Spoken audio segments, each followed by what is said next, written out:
السلام علیکم ورحمۃ اللہ تعالی وبرکاتہ۔ محترم ناظرین، مال حرام کو نیک اور جائز کاموں میں لگانا یہ کیسا ہے؟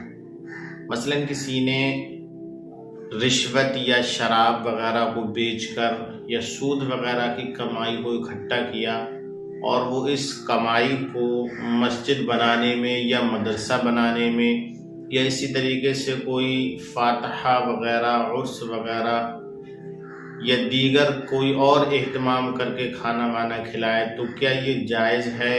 اس پر ثواب کی امید رکھ سکتے ہیں کہ نہیں؟ تیسری بات یہ کہ مسجد اگر ناجائز اور حرام کمائی سے بنائی تو اس میں نماز ہو سکتی ہے نہیں؟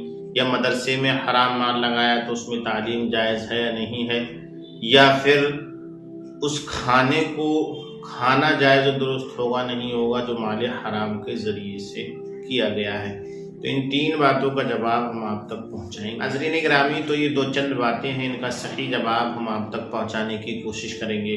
حضور سیدی سرکار اعلیٰ حضرت مجدد دین و ملت شاہ امام احمد رضا خان فاضلی بریلوی رحمۃ اللہ علیہ نے اس مسئلے کو احکام شریعت صفحہ نمبر 109 پر نقل فرمایا ہے۔ آپ ارشاد فرماتے ہیں کہ مال حرام کو کسی نیک کام کے اندر لگانا یہ جائز و درست نہیں ہے، اور نہ ہی اس پر کوئی ثواب کی امید کی جا سکتی ہے۔ لہذا اگر مال حرام کسی سے حاصل کیا ہے تو اسے واپس کر دے، یا اگر وہ نہیں ہے تو فقراء غرباء پر تصدق کر دے، ان کے حوالے کر دے۔ ناظرین گرامی، اب سوال یہ ہے، کیا مال حرام کو خرچ کر کے ثواب کی امید کی جا سکتی ہے کہ نہیں؟ تو آپ ارشاد فرماتے ہیں کہ مال حرام کو نیک کام میں خرچ کر کے، جس طریقے سے حلال مال کو نیک کام میں لگانے کے بعد ثواب کی امید کی جاتی ہے، ایسی امید کرنا یہ حرام ہے۔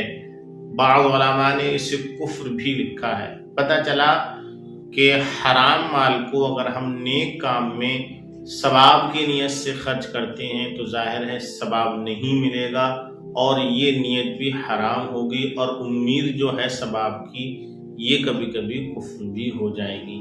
بعض علماء کے نزدیک کفر بھی ہے۔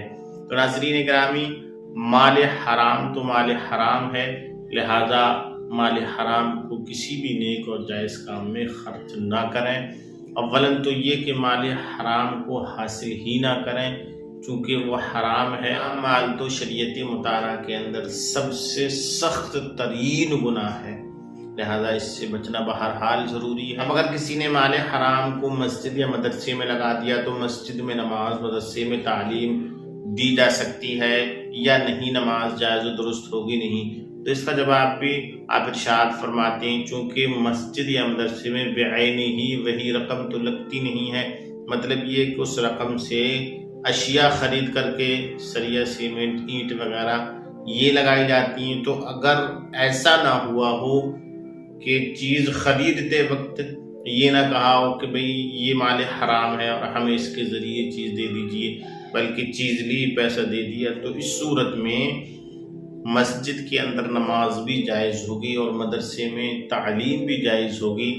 اگر عرس وغیرہ یا کسی کھانے وغیرہ کا اس پیسے سے اہتمام کیا جائے تو اس کا کھانا بھی جائز ہو۔ کسی نے اس کے ذریعے کنواں وغیرہ کھدوا دیا تو بہرحال کنویں کا پانی جائز ہوگا، چونکہ کنویں کے اندر اگر مال حرام سے کوئی چیز لگی ہے تو وہ مسالہ اینٹ وغیرہ ہی ہو سکتی ہے، دیگر سامان ہو سکتا ہے، اگر چونکہ زمین سے نکلنے والا پانی جو ہے بہر صورت جائز و درست۔ گرامی، یہ دو چند باتیں شریعت مطہرہ کی روشنی میں ہم نے آپ تک پہنچائی ہیں، اس پر عمل کیجیے گا اور اپنی زندگی کو اسلامی زندگی بنا کر گزاریے گا، اور حرام مال سے ہمیشہ پرہیز کیجیے گا، حرام غذا، حرام لقمے سے پرہیز کیجیے گا، اللہ اس کے رسول کی سچی محبت اپنائیے۔